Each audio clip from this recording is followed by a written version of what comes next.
In this video, we're going to talk about confidence intervals, talk about confidence levels, and then talk about solving for a sample size, as well as looking at some AP multiple choice. A simple random sample of 59 collegiate baseball players is conducted. In this sample, 15 are left-handed.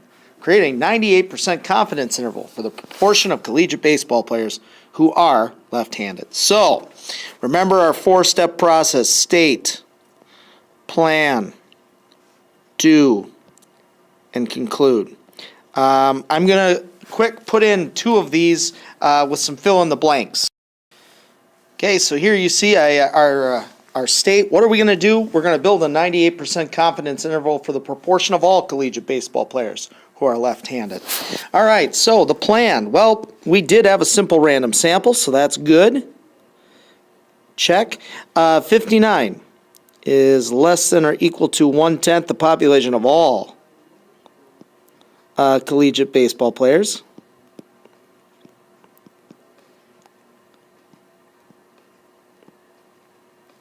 And then our second condition, remember, is that 59 multiplied by our p hat, which of course is 15 over 59,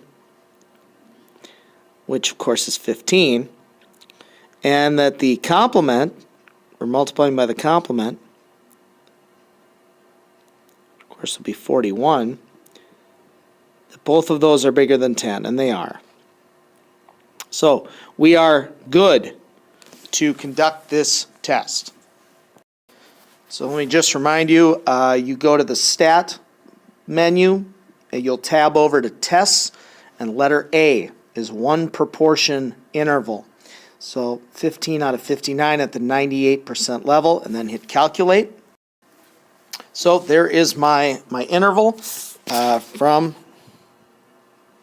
0.122 to 0.386. So, filling in these blanks down here with those numbers. We are 98% confident. I should have put the 98%. Add that blank. 98% confident that the interval from 0.122 to 0.386 captures the proportion of all collegiate baseball players who are left-handed. I wanted to use this too to edge you towards kind of some uses of a confidence interval. I collected this data in just a very quick internet search and trying to use some randomness of how I picked these players.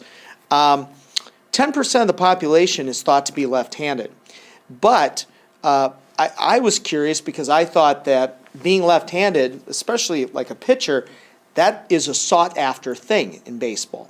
So I wanted to conduct to see if there was a higher proportion of left-handers that made it to play at the collegiate level, which maybe had to do with the fact that they were different, that they're left-handed, and that gives them a different look at the pitches that are being thrown, but also gives them a different angle at throwing pitches.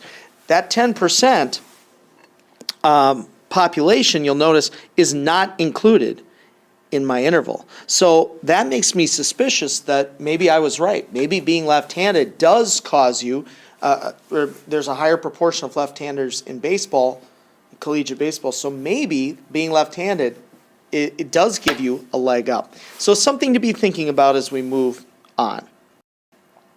Okay, a little multiple choice practice. A survey was conducted to determine what percentage of college seniors would have chosen to attend a different college if they'd known then what they know now. In a random sample of 100 seniors, 34% indicated, so 34, that they would have attended a different college. A 90% confidence interval for the percentage of all seniors is, so this is really just a plug into your calculator kind of question. So you can see I went to the one proportion Z interval. The nice thing is it's multiple choice, so I didn't have to do any of the four steps. I put in 34 out of 100, 90% level, and here's my interval, 26.2 to 41.8, so the answer is C. All right. A random sample has been taken from a population. A statistician using the sample needs to decide whether to construct a 90% confidence interval for the population mean or a 95%. How will these intervals differ? Well, let me just start right above this by drawing a quick normal curve, as normal as I can draw it. And remember that 90% of data, if you say, well, this is 90%, then 95 would include more data. Okay? How will the intervals differ? Part A says the 90% interval will not be as wide. Well, that is true. It will not cover as much data. It only includes 90% of the sample distribution, where this includes 95. So actually, we could almost stop because it is A. But let's just read through the rest. 90% will be wider. No, it won't. Which interval is wider will depend on how large the sample is. No, because 95% of the data is always more than 90%. Which interval will depend on whether the sample is unbiased? No, even if it's unbiased, 95 covers more. Which interval is wider will depend on whether Z or T is used. We don't know what the T is, but it won't matter. So it is A.